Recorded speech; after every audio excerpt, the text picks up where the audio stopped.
ప్రపంచ ఆదివాసీ దినోత్సవం, world indigenous tribes day అని మనం సెలబ్రేట్ చేసుకున్నాం. అంగరంగ వైభవంగా పండగలు వేడుకలు హైదరాబాద్ నుంచి మొదలు పెడితే జిల్లా కేంద్రాల్లో ప్రభుత్వ ఆధ్వర్యంలో జరిగినాయి. కానీ వాస్తవ పరిస్థితులు విరుద్ధంగా అనే విషయాన్ని తెలియజెప్పే ప్రయత్నం చేస్తాం. ఈ ఫోటోలోని వ్యక్తుల్ని మీరు చూడండి. ఇది నిన్నటికి నిన్న ప్రపంచ ఆదివాసీ దినోత్సవం రోజు ఒక ఆదివాసీ మహిళ, ఆమె పేరు వచ్చేసి ఆత్రం ధర్మబాయి, కుమ్రంభీ ఆసిఫాబాద్ జిల్లా బండగూడ గ్రామం. ఆమె నిండు చూలాలు, నిండు గర్భిణి. అక్కడి నుంచి గవర్నమెంట్ ఆసుపత్రికి ప్రాథమిక ఆరోగ్య కేంద్రాన్ని చేరుకోవడానికి 2 గంటలు నడవాల్సి వచ్చింది. ఎందుకు నడవాల్సి వచ్చిందంటే రహదారి సౌకర్యం లేక. 108 వాహనం, అంబులెన్స్ వాహనం వాగు వరకే వస్తుందని అంటే వాగు దాటాలంటే 2 కిలోమీటర్లు నడవాలి. ఆ నడిచే క్రమంలో ప్రసవం, ఆసుపత్రిలో జరగాల్సిన ప్రసవం ఆ వాగొడ్డుకు ఆ ఇసుకలోనే జరిగింది. పర్యవసానంగా ఆ పుట్టిన శిశువు మృతి చెందడం జరిగింది. అప్పుడు ఆ గిరిజన మహిళను తీసుకువెళ్ళి మన మంచిర్యాల, అక్కడి నుంచి 100 కిలోమీటర్ల దూరంలోని మంచిర్యాలలోని హాస్పిటల్లో అడ్మిట్ చేసి తర్వాత చికిత్స చేశారు. గిరిజనుల పరిస్థితి ఇట్లా ఉంటే వీళ్ళు వేడుకలు, పండుగలు, పబ్బాలు చేసుకొని సంకలు గుద్దుకోగానే సరిపోదు అనే విషయాన్ని మనం ఇంకా గుర్తించాల్సిన అవసరం ఉన్నది. కాంగ్రెస్ ఎప్పుడు చెప్తుంది దళితుల ఆదివాసుల పార్టీ మాది అని. ఇవాళ ఏమైంది? ప్రపంచ ఆదివాసీ దినోత్సవం రోజు ఒక ఆదివాసీ మహిళ ప్రసవ వేదన పడుతూ 2 కిలోమీటర్లు నడవాల్సిన పరిస్థితి ఎందుకు వచ్చింది? ఆ శిశువు ఎందుకు మరణించాల్సి వచ్చిందనేది ఒకసారి ప్రశ్నించుకోవాల్సిన అవసరం ఉన్నది. ఇది ప్రభుత్వాన్ని నేను అడుగుతున్న సూటి ప్రశ్న. ప్రపంచ ఆదివాసీ దినోత్సవం యొక్క వాస్తవాలు ఈ విధంగా ఉన్నాయని తెలియపే ప్రయత్నమే ఇది అనే విషయం మీకు తెలియజేస్తున్నా.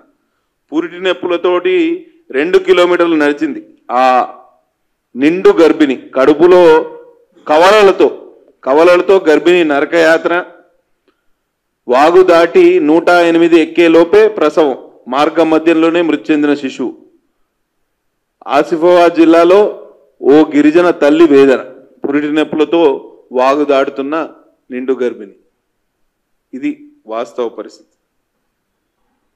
అది వెలుగులో మీ కాంగ్రెస్ నాయకుని వెలుగు పత్రికే ఇది. వాస్తవాలు అయితే మీరు అంగీకరించాల్సిందే, ఎవరో వేరే ఫేక్ డాక్యుమెంట్ అయితే కానే కాదు. ఇవాళ నిండు గర్భిణికి నరకయాత్రని అని ఈనాడు దారి లేక 1.5 కిలోమీటర్ నడిచిన, ఒక 1.5 కిలోమీటర్ నడిచిన నిండు చూలాలు, వాగు దాటగానే ఒడ్డున ప్రసవం, శిశువు మృతి. ఇది వాస్తవ పరిస్థితి. ఆసిఫాబాద్ జిల్లాలో ప్రసవ వేదన పడుతున్న గిరిజన మహిళల పరిస్థితి కడు దయనీయంగా ఉన్నది. ఆసుపత్రిలో మినిమం ఫెసిలిటీస్ లేవు, అటువైపు రోడ్డు సౌకర్యం లేక గర్భిణీ స్త్రీలు నడవాల్సిన పరిస్థితి. ఇది ఒక్కటే కాదు, మీకు ఇంకా చెప్తా. ఇవాళ సిర్పూర్ టీ మండలం, అదే జిల్లా, గిరిజన నాయకుడు కుమ్రంభీ పేరు పెట్టుకున్న జిల్లాలో సిర్పూర్ టీ మండలంలోని చీలపల్లె గ్రామానికి చెందిన, లింబుగూడ గ్రామానికి చెందిన గిరిజన మహిళ వెడ్మం మనీషా అనే గర్భిణి ఈ ఆరోగ్యం బాగలేకపోవడంతో ఆసుపత్రికి తరలించే క్రమంలో డోలీ కట్టి కాగజ్నగర్ ఆసుపత్రిలో చేర్పించారు. అక్కడ మెరుగైన వైద్య సేవల నిమిత్తం నిర్మల్ ఆసుపత్రికి తరలించారు. అక్కడి నుంచి పరిస్థితి విషమించడంతో వరంగల్లోని ఎంజీఎం ఆసుపత్రికి తరలించారు. ఆ వరంగల్ ఆసుపత్రిలో చికిత్స పొందుతూ ఆమె మృతి చెందింది. ఈమెకు 1 ఏడాది క్రితం వివాహం జరిగింది. ఇది గిరిజన మహిళల పరిస్థితి. అదే గిరిజన మహిళల పరిస్థితి చూడండి. వీళ్ళకి టిఫా స్కాన్స్ ఉంటాయి, గర్భిణీ స్త్రీలకు బ్లడ్ టెస్టులు ఉంటాయి. ప్రతి ట్రైమిస్టర్లో అంటే 3 నెలలకు ఒకసారి చికిత్స చేసుకోవాల్సిన అవసరం ఉంటుంది, టెస్టులు చేయించుకోవాల్సిన అవసరం ఉంటుంది. 5 కిలోమీటర్లు నడుస్తారు వీళ్ళు. ఇది సిర్పూర్ నియోజకవర్గం, మా నియోజకవర్గమే. మురళిగూడ గ్రామానికి చెందిన 6 గర్భిణీలు నెలవారీ చికిత్సల కోసం మంగళవారం మండల కేంద్రంలోని పిహెచ్సికి వెళ్లేందుకు అష్టకష్టాలు పడ్డారు. 102 వాహనంలో ఆసుపత్రికి వెళ్ళి చికిత్సలు చేసుకోవాల్సి వచ్చింది. అక్కడి నుంచి 102 వాహనం అందుకోవడానికి 5 కిలోమీటర్లు నడవాలి. ఇది పరిస్థితి. 5 కిలోమీటర్లు బురదలో నడిచిన గర్భిణులు దారి కష్టాలు దాటేదెప్పుడు? ఆసుపత్రికి వెళ్లేందుకు గర్భిణుల అవస్థలు. కిలోమీటర్ల దూరం బురదలో నడక. ఇది ఇంకొక గిరిజనుడు. ఇది మంచిర్యాల జిల్లా నెన్నెల మండలం. ఇది కోనంపేట. జింజిరి జశ్వంత్ అనే వ్యక్తి ఇంటర్ ద్వితీయ సంవత్సరం చదువుతా ఉన్నాడు. మూర్ఛ వ్యాధి వస్తే రోడ్డు సరిగ్గా లేక అక్కడ వాహనం రానంటే వాళ్ళ తండ్రి ఎడ్ల బండి కట్టుకొని తీసుకుపోతుండు హాస్పిటల్కి. మార్గ మధ్యలో చనిపోయాడు. ఇది నిజమైన పరిస్థితి. దీనికి అద్దం పడుతుంది. ఈ విధంగా ఉంటే సీతక్క గారు ఏం చెప్తారు? త్వరలో 4 ఏళ్లలో ప్రతి ఊరికి తారు రోడ్లు, వాగులపై వంతెనలు. ఈనాడు ముఖాముఖిలో మంత్రి సీతక్క గారు పంచాయతీరాజు మినిస్టర్ కూడా, ఆదివాసీ మహిళ కూడా, కాంగ్రెస్ సీనియర్ నాయకురాలు, రేవంత్ రెడ్డి గ్రూప్లో ఇంపార్టెంట్ మెంబర్ కూడా. అటుపోతే ఇవాళ మా జిల్లా ఉమ్మడి ఆదిలాబాద్ జిల్లాకి ఇన్ఛార్జ్ మంత్రి కూడా. వీరి బాధ్యత రహితమైన లెక్కలు చూడండి ఎట్లున్నాయని. ఇది పరిస్థితి అట్లా ఉంటే రోడ్ల పరిస్థితి ఈ ములుగు జిల్లా వెంకటాపురంలో ఎట్లున్నది ఒకసారి చూడండి. ములుగు జిల్లా వెంకటాపురం నుంచి భద్రాచలం వైపు వెళ్ళే రహదారి దుస్థితి ఇది మీ జిల్లాలోనే. కాబట్టి పరిస్థితి ఎంత దారుణంగా ఉంది. ఎందుకు ఈ విషయాలు తెలియజెప్పాల్సి వస్తుందనంటే, ప్రపంచ ఆదివాసీ దినోత్సవం పేరిట మీరు వేడుకలు చేసి ఆదివాసులకు ఏదో మెసేజ్ ఇచ్చే ప్రయత్నం చేస్తున్నారు. కానీ వాస్తవ పరిస్థితులు పూర్తిగా విరుద్ధంగా ఉన్నాయి. ఒక్క కుమ్రంభీం ఆసిఫాబాద్ జిల్లాలో అటవీ ప్రాంతాల్లో అనుమతుల కోసం ఫారెస్ట్ డిపార్ట్మెంటుకు కొంత మొత్తం చెల్లించాలి. అది సెంట్రల్ గవర్నమెంట్ అయినా స్టేట్ గవర్నమెంట్ అయినా ఎప్పుడైనా అక్కడ రోడ్డు వేయాలన్నా లేకపోతే ఏదైనా అభివృద్ధి కార్యక్రమాలు చేయాలన్నా ఫారెస్ట్ మిటిగేషన్ మెజర్స్ కోసం డబ్బులు చెల్లించాలి. 12 కోట్ల రూపాయలు చెల్లించకపోవడంతో ఈ గిరిజనుల గ్రామాలకు రోడ్లు వేయలేని పరిస్థితి. ఈ 12 కోట్లు గత 5-6 సంవత్సరాలుగా గవర్నమెంట్ చెల్లిస్తలేదు, ఫారెస్ట్ వాళ్ళు పర్మిషన్ ఇస్తలేరు, గిరిజన గ్రామాలకు ఇవాళ రహదారి సౌకర్యం ఏర్పడతలేదు. అట్లాంటి పరిస్థితి ఇవాళ దాపురించింది. మొత్తంగా పల్లెల్లో పంచాయతీరాజ్ శాఖ ఆధ్వర్యంలో పాలన పూర్తిగా పడకేసింది. ఎక్కడా ఒక్క రూపాయి పని కూడా జరిగే పరిస్థితి లేదు. బ్లీచింగ్ పౌడర్ కొనే పరిస్థితి లేదు. ఇవాళ స్వచ్ఛదనం పచ్చదనం అనే 5 రోజుల డ్రామా కార్యక్రమం మొదలుపెట్టినరు. స్వచ్ఛదనం పచ్చదనం కింద చెట్లు నాటే కార్యక్రమం ఉంది కదా, దానికి చెట్టు మొక్క నాటిన తర్వాత ట్రీ గార్డ్ పెట్టడానికి కూడా డబ్బులు లేవు. ఒక్క రూపాయి చెల్లించలే. గతంలో ప్రభుత్వం పట్టణ ప్రగతి పల్లె ప్రగతి అని చెప్పినప్పుడు కార్యక్రమాలు ఇచ్చినప్పుడు కొంత మొత్తం విడుదల చేసేది. ఇప్పుడు ఆ పరిస్థితి కూడా లేదు. ఫ్రీగా చేయాలి. గ్రామాల్లో ఎంత పరిస్థితి ఎంత దారుణం అంటే ఇవాళ సర్పంచులు లేరు. సర్పంచుల పదవీ కాలం అయిపోయింది, వాళ్ళు పట్టించుకుంటలేరు. కార్యదర్శులకు పంచాయతీ కార్యదర్శులకు అప్పచెప్పారు. పంచాయతీ కార్యదర్శులు జేబుల నుంచి ఖర్చు పెట్టాలి. సరే, మీరు పర్మనెంట్ ఉద్యోగులు ఎవరైనా ఉంటే వాళ్ళు జేబుల నుంచి ఖర్చు పెడతారు. కానీ అవుట్సోర్సింగ్ పంచాయతీ కార్యదర్శులకు ఏం చెప్తున్నారు? మీరు జేబుల నుంచి ఖర్చు పెట్టండి తర్వాత ఇస్తామని చెప్తున్నారు. ఈ అవుట్సోర్సింగ్ పంచాయతీ కార్యదర్శులకు 5 నెలలుగా జీతాలు లేవు. జీతాలు లేని వ్యక్తులు ఎట్లా ఎక్కడి నుంచి డబ్బులు తీసుకురావాలి, ఎట్లా పల్లెల్లో పాలన నడవాలి అనేది ఒకసారి ఆలోచన చేయాలి. పూర్తిగా పల్లెల్లో పాలన పడకేసింది. 9 నెలలుగా 9 రూపాయల పనులు కూడా జరగలేదు. ఎక్కడ లైట్లు పెట్టే పరిస్థితి లేదు, ఇంత బ్లీచింగ్ పౌడర్ చల్లే పరిస్థితి లేదు, ఎక్కడన్నా బురద ఉంటే అక్కడ కొంచెం మొరం వేసే పరిస్థితి లేదు. పూర్తిగా గాడి తప్పింది పల్లెల్లో వాతావరణం. నేను 89లో మొదటిసారి మా తండ్రి గారు ఎమ్మెల్యే అయినప్పటి నుంచి రాజకీయాలను దగ్గర నుంచి చూస్తున్నా కానీ ఇంత దారుణమైన పరిస్థితి ఎన్నడూ కూడా లేదు. అసలు ఎటుపోయింది ఈ రాష్ట్రం, ఎందుకు ఈ పరిస్థితి వచ్చింది అనేది మాకు ఇంకా అంతుబట్టని పరిస్థితి. ఇవాళ 9 నెలల్లో గ్రామ పంచాయతీలకు 1 రూపాయి విడుదల చేయని మంత్రి గారు ఇవాళ కేంద్ర పథకాలు, ఉపాధి హామీ పథకం, హెల్త్ మిషన్ వంటి పథకాల నుంచి 2100 రూపాయలు 2100 కోట్లు 2100 crores దీన్ని డైవర్ట్ చేశారు. మార్చ్ ఏప్రిల్లో వచ్చిన నిధులు ఇవి. అట్లనే 500 కోట్లు 15th ఫైనాన్స్ కమిషన్ ద్వారా గ్రామ పంచాయతీలకు విడుదల చేశారు. ఆ పైసలు కూడా ఇవ్వలే. గ్రామ పంచాయతీలకు రాజ్యాంగబద్ధంగా వారికి సంక్రమించిన హక్కుల ద్వారా వారికి రావాల్సిన వాటా ఏదైతే కేంద్రం ఇస్తుందో దాన్ని కూడా చెల్లించే పరిస్థితుల్లో ఈ రాష్ట్ర ప్రభుత్వం లేదు. అన్నిటికీ తరుణోపాయం ఏంటంటే రుణమాఫీ తర్వాత మేము డబ్బులు ఇస్తామని. ఈ రుణమాఫీ ప్రహసనం ఎంత తొందరగా ముగిస్తే అంత బాగుంటుందని మేము ఆశిస్తున్నాం. ఎందుకంటే ఈ 15 ఆగస్టు నాటికి వీళ్ళ రుణమాఫీ డ్రామా అంతా ముగిస్తే కనీసం పల్లెల్లో పట్టణాల్లో మున్సిపాలిటీల పరిస్థితి కూడా పూర్తిగా తీసికట్టు. ఇవాళ ఏ మున్సిపాలిటీ చూసినా కనీసం వాళ్లకు మినిమం మెయింటెనెన్స్ కోసం కూడా డబ్బులు లేవు. చాలా మున్సిపాలిటీల్లో ఎవరైతే పారిశుద్ధ్య కార్మికులు ఉంటారో వాళ్ళు ధర్నాలు చేస్తున్నారు, రాస్తారోకోలు చేస్తున్నారు. గ్రామ పంచాయతీలో పారిశుద్ధ్య కార్మికులు ధర్నాలు చేస్తున్నారు, రాస్తారోకోలు చేస్తున్నారు, విధులకు గైర్హాజరవుతున్నారు. మరి ఇటువంటి పరిస్థితుల్లో ముఖ్యమంత్రి గారేమో చాలా బిజీ ఉన్నారు అమెరికా పర్యటనలో. వారు మన టూర్కు పోయినరా లేకపోతే ఇంకేదైనా వేరే వ్యవహారం చక్కబెట్టడానికి పోయినరా మాకు తెలియదు. కానీ ఇక్కడున్న ప్రభుత్వ యంత్రాంగం కానీ మంత్రివర్గంలో ఉన్న సభ్యులు కానీ ఎవరు కూడా పాలన మీద పట్టు సంపాదించే ప్రయత్నం చేయట్లేదు. మాకు ఉన్న తీవ్రమైన ఆక్షేపణ ఏంటంటే గిరిజన మహిళగా పంచాయతీరాజ్ లాంటి ఇంపార్టెంట్ శాఖలో ఉన్న మంత్రిగా మా ఉమ్మడి ఆదిలాబాద్ జిల్లాకు చెందిన ఇన్ఛార్జ్ మంత్రిగా సీతక్క గారి మీద మాకు చాలా నమ్మకం ఉండే. కానీ ఇవాళ మా నమ్మకం పూర్తిగా సడలిపోయే పరిస్థితి.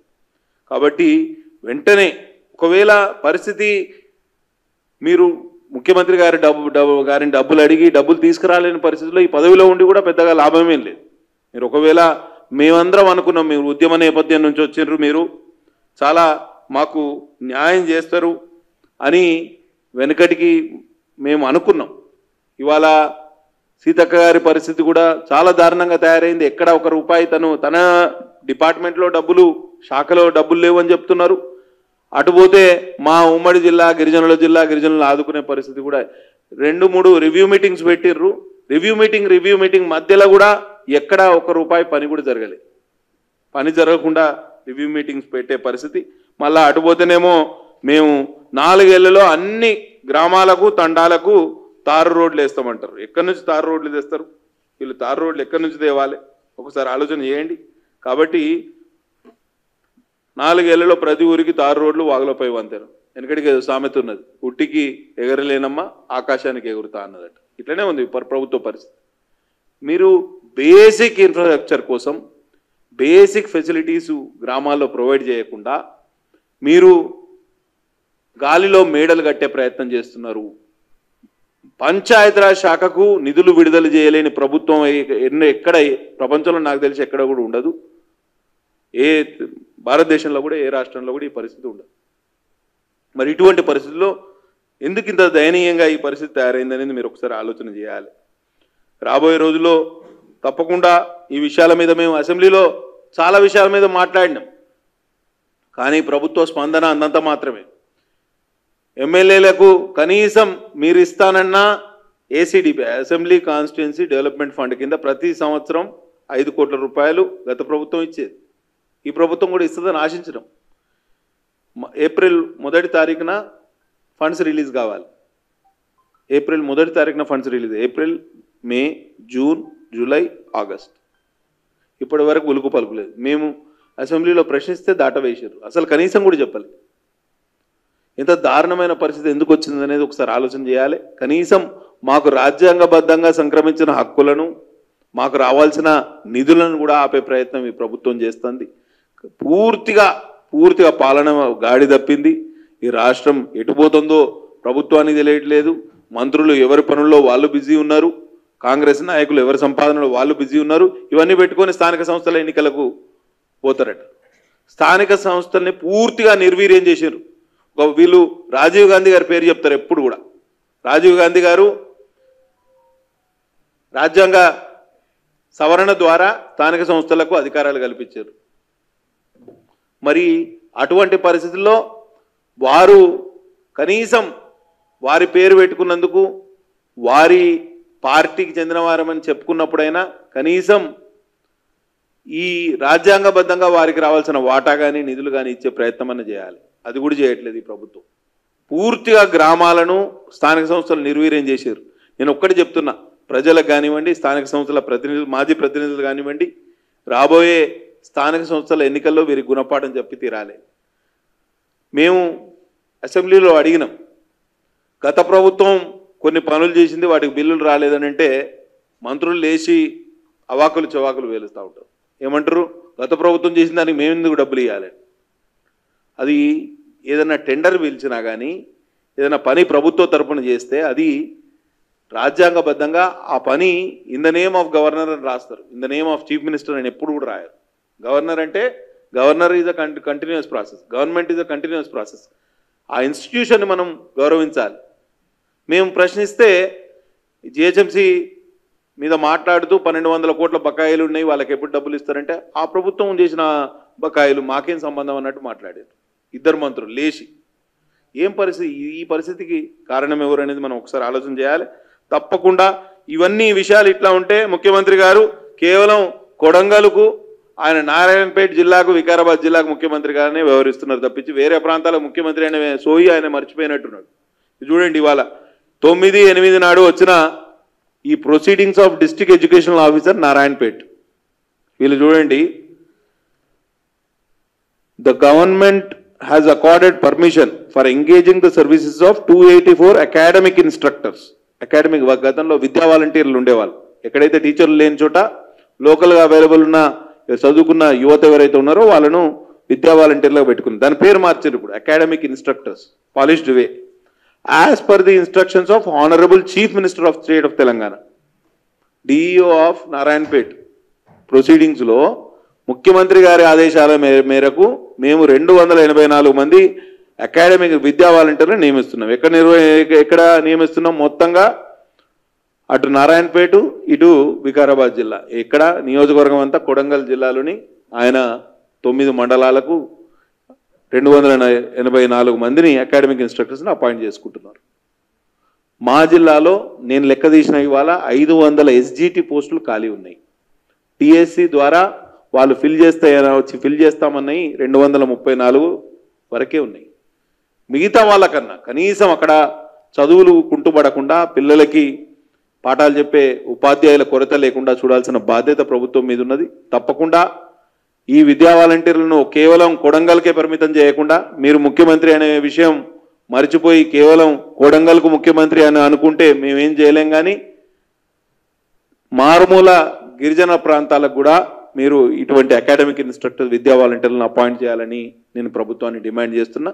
ఈ వివక్ష ఏ నిధులు వచ్చినా ఇంటిగ్రేటెడ్ స్కూల్ పోతే ఫస్ట్ కొడంగల్కి పోవాలి, తర్వాత మధిరకు పోవాలి, తర్వాత ఎప్పుడు రాష్ట్రంలో జిల్లాలకు ఎప్పుడు వస్తుందో చెప్పలేని పరిస్థితి.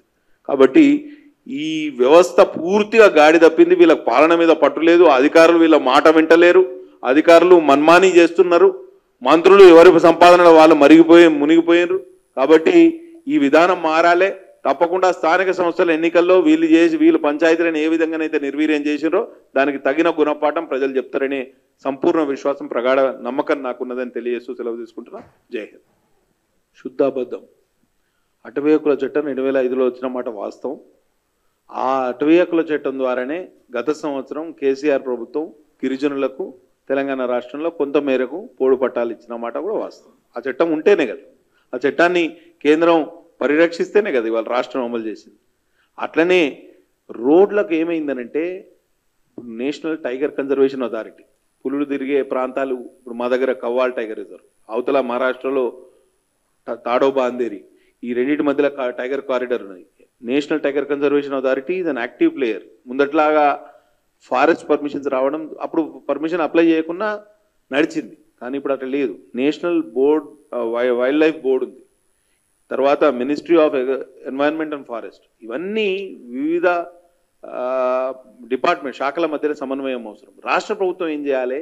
ఫారెస్ట్ మిటిగేషన్ మెజర్స్ కోసం ఎవరైనా, ఇప్పుడు మైనింగ్ కోసం ఒక ఫారెస్ట్ ల్యాండ్ తీసుకుంటే ఆ మైనింగ్ ఏజెన్సీ తప్పకుండా ఫారెస్ట్ డిపార్ట్మెంట్కు తగిన రుసుము చెల్లించాల్సిందే. మైనింగ్ వల్లైనా నేషనల్ హైవే అథారిటీ కూడా చెల్లించాల్సిందే. అట్లనే రాష్ట్ర ప్రభుత్వం కూడా చెల్లించాలి. అక్కడికి వచ్చే వరకు మేము చెల్లించకుండా ఈ ఫారెస్ట్ మిటిగేషన్ మెజర్స్ మాకు లేకుండా మాకు అనుమతులు ఇవ్వమని రాష్ట్ర ప్రభుత్వం అడిగితే అది తప్పు. మీరు ఎస్టిమేట్ తయారు చేసినప్పుడే, టెండర్ వేసేటప్పుడే దానికి తగ్గట్టు ఫారెస్ట్ మిటిగేషన్ మెజర్స్ కోసం స్పెషల్ ప్రావిజన్ పెట్టాలి. అది లేకనే మనం వెనుకబడుతున్నాం. అటవీ అనుమతులు ఇవ్వడంలో జాప్యం కాదు, ఇది రాష్ట్ర ప్రభుత్వం నిధులు విడుదల చేయడంలో జాప్యం. దానివల్ల సమస్య జటిలమవుతుంది. వీళ్ళు ఎట్లా గ్రామాలకు తండాలకు ఎట్లా రోడ్లు వేస్తారో చూడాలి. 9 నెలలుగా 9 రూపాయలు అని వీళ్ళు వెనకటికి ఏదో మాకు ఉత్తర తెలంగాణ సామెత ఉన్నది, మింగ మెతుకు లేదు కానీ మీసాలకు సంపంగా నూనె అని.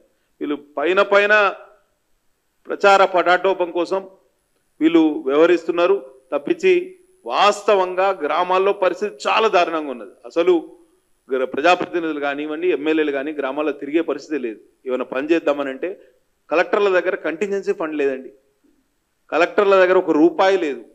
మా దగ్గర అంటే మా ఏసీడీపీ నిధులు మీరు ఇయ్యమనుకున్నారా ఇస్తామనుకున్నారా తర్వాత, కానీ కలెక్టర్ల దగ్గర కామన్ గుడ్ ఫండ్ కానివ్వండి లేకపోతే కంటింజెన్సీ ఫండ్ కానీ ఒక్క రూపాయి లేదండి. మా గిరిజన ప్రాంతాలకు సింగరేణి ప్రాంతాల్లో డిఎంఎఫ్టి ఫండ్స్ ఉండాలి, డిస్ట్రిక్ట్ మినరల్ ఫండ్ ట్రస్ట్ అని, అది కేంద్ర ప్రభుత్వ చొరవ వల్లనే అది అయింది. ఆ ఫండ్స్ కూడా డైవర్ట్ చేశారు పూర్తిగా. రుణమాఫీ కోసం అన్ని విధాలుగా అన్ని ఫండ్స్ డైవర్ట్ చేసి అందులో ఆ కిస్తీలో వేసారు. పరిస్థితి దారుణంగా ఉంది. ఎక్కడ కేంద్ర ప్రభుత్వం గిరిజన ఇవాళ మీరు ఇవాళ ప్రధానమంత్రి జన్మన్ యోజన అని పెట్టారు. ఆదిమ జాతి గిరిజనుల కోసం ప్రధానమంత్రి స్పెసిఫిక్గా లాస్ట్ ఇయర్ ఎవరైతే పీవీటీజీలు అంటారు, primitive and vulnerable tribal groups of India, మా దగ్గర కులాం తౌటి అనే గిరిజన ఆదిమ జాతి గిరిజనులు ఉంటారు, అంతరించిపోతున్న ఆదిమ జాతి గిరిజనులు వారి కోసం స్పెసిఫిక్గా 24,000 కోట్ల రూపాయలతోటి కొత్త పథకం పెట్టి గ్రామాలకు రోడ్లు, ఇండ్లు, వారికి లైవ్లీహుడ్ కోసం గేదెల పెంపకం కానివ్వండి, కోళ్ళ పెంపకం కానీ వాళ్ళకి అన్ని విధాలుగా వాళ్ళకు ఉపాధి కల్పించే కార్యక్రమం చేస్తాం ప్రభుత్వం. గిరిజనుల పట్ల గిరిజనులు మధ్య భారతదేశంలో ఒకప్పుడు మొత్తం ఏదైతే తీర ప్రాంతాల్లో వేరే సెటిలర్స్ బయట నుంచి వచ్చిన వాళ్ళు మధ్య భారతదేశంలో అందరూ కూడా గిరిజనులే. ఈ తెలంగాణ, మహారాష్ట్ర, ఛత్తీస్గఢ్, మధ్యప్రదేశ్, జార్ఖండ్, ఒరిస్సా, ఈ మధ్య భారతదేశంలోని గిరిజనులు అందరూ కనెక్టెడే, అందరికి కనెక్టెడే. ఇవాళ రాష్ట్రపతి ద్రౌపది ముర్ము గారు ఇవాళ ఉన్నారు, వారు ఒరిస్సాకు చెందిన సంతాల్ తెగ. మా దగ్గర కూడా ద్రౌపది, ద్రుపద అనే పేర్లు గిరిజన మహిళలకు ఉంటాయి. వాళ్ళందరూ ఇంటర్ కనెక్టెడ్. కాబట్టి వీరి కోసం తప్పకుండా కేంద్ర ప్రభుత్వం ఇతోకంగా సహకారం అందిస్తుంది. వీళ్ళు బట్టగాల్చి ముద్దు మీద వేస్తున్నారు. వీళ్ళు ఏందనంటే ఆడలేక మధ్యలో ఓడనట్టు వీళ్ళ వ్యవస్థ అట్లా తయారైంది.